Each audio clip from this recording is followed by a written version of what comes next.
when they come to second grade, we're not at the level of reading where we should be. That's just how it is now.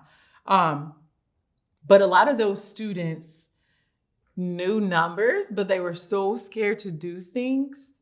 And I used to be the teacher who would have all the little rhymes of more on the floor, go next door, or telling you can only start in the ones place. And then you have to go to the tens place. Because that's how I was taught. You're a creature of, habit. And so then when I got into CGI, which I've said for the past 4 years, my mindset has changed. My name is Wykeisha Gonzalez. I live in Lehigh Acres, Florida. And I came to the CGI conference because I finished 4 years of the CGI process and I wanted to learn a lot more. My principal, 4 years ago now at this point, told me about this new thing that Lee County was doing, partnering with FSU for CGI. She knows I love math and thinking about math in different ways. So she invited me to go. I went. At first I was like, okay, what is this? Like, you mean kids can really do this? The first day, I took some of the things back. I tried them and I was like, oh my gosh, kids can do this. Like, oh my goodness. In the training we saw, they put up some problems and they said, what grade level can this be for? And it was multiplication, and instantly we think of, when we put the vocabulary with it, oh, that's multiplication. That has to be 3 through 5. I don't teach that because I'm a second grade teacher. And then they showed a kindergarten kid what we would call traditionally multiplying, but they were using manipulatives. So I took the same kind of story problem back. And it was something like there were, Jamie has 3 plates and she has 4 cookies on each plate. How many cookies does she have in all? So traditionally you would think, okay, that's 3 times 4. Okay.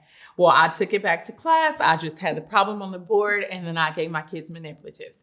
One little boy in particular, I went to him and I learned through CGI, you don't interrupt with your thoughts. You let them explain.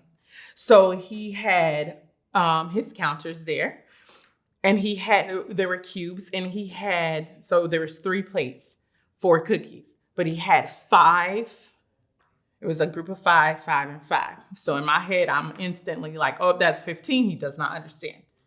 And he said, it's 12. And I'm like, okay. Tell me what were you thinking? Like trying to use some of the jargon they use. So I said, tell me your thinking. He said, okay, so you see this one here? No, he said, there's 4 on this plate, 4 on this plate, and 4 on this plate. When you put it together, that's 12. And I was like, well, okay, it's 12, but can you tell me more about these cubes? And he said, oh, those are the plates. And I was mind blown because I didn't see a plate.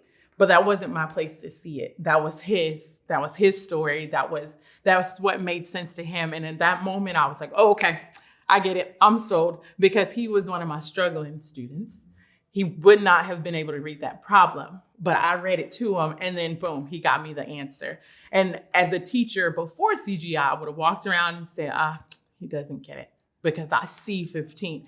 But then with CGI letting them explain themselves, then I was able to say, oh, okay, he gets it, because he told me what everything represented. He showed me where he got it from the problem, and he got the correct answer. I've always been like I guess you can say, a person who enjoys math in my adulthood. I did not like math when I was a child. When I was in 5th grade, I remember being embarrassed very, very badly because my teacher wanted me to learn multiplication facts just because they were on a piece of paper, and I couldn't remember that. I had to make songs. I had to make rhymes. I had to make it make sense to me. I used to make 10s, but when I was in school, we didn't learn make a 10. You just did what my teacher said do, and that was it. And I think when I got exposure to CGI, I then was like, oh, what I did make sense. I was right. And other kids are right too. CGI is doing math in a way that makes sense to you. So if you're telling kids, or kids hear from the beginning, oh, math is only for boys, or math is only for the people who sit in the front of the room, or Math is only if you could write it down. You can't do it in your head. Then that limits you, and that limits that person. And they think, oh, math doesn't belong to me. That's not my strong suit. But then when you give them those tools like manipulatives or the whiteboard or whatever they want to use, and you don't limit and say, oh, this cube can't be a plate. Like, then that's like, oh, wait a minute. I can do whatever I want to and get my answer. And then they feel comfortable in it. And that's when you see the transition of math becoming from that piece of paper, that board, to them internalizing it and realizing, oh, I am a math person. Like, when you say who likes math, oh, I can now say it's me too. That's how I just explained CGI to anyone now. CGI is doing math in a way that makes sense to you. CGI has given me the fun back, I guess you can say, in math, because it's a freedom to do, like I said, your own way of learning. Like, you're not limited anymore. That's the time for my kids to feel free and to know that it is a safe space. It is a time that I can express myself without judgment of others. In my class, we don't say you're wrong. We say I disagree with you because, and we justify all of our answers. And then I think that makes them feel better about themselves and their learning process. And then it also helps transfer into their real lives, because then I'll hear them out at recess say, oh, I disagree with you because, and that's something that we've turned our math talk into our real life talk. And I think a lot more people need that in their lives. So yes, CGI has been extremely fun for me. So I think if anybody has the chance to try CGI, I would say it's not a new thing.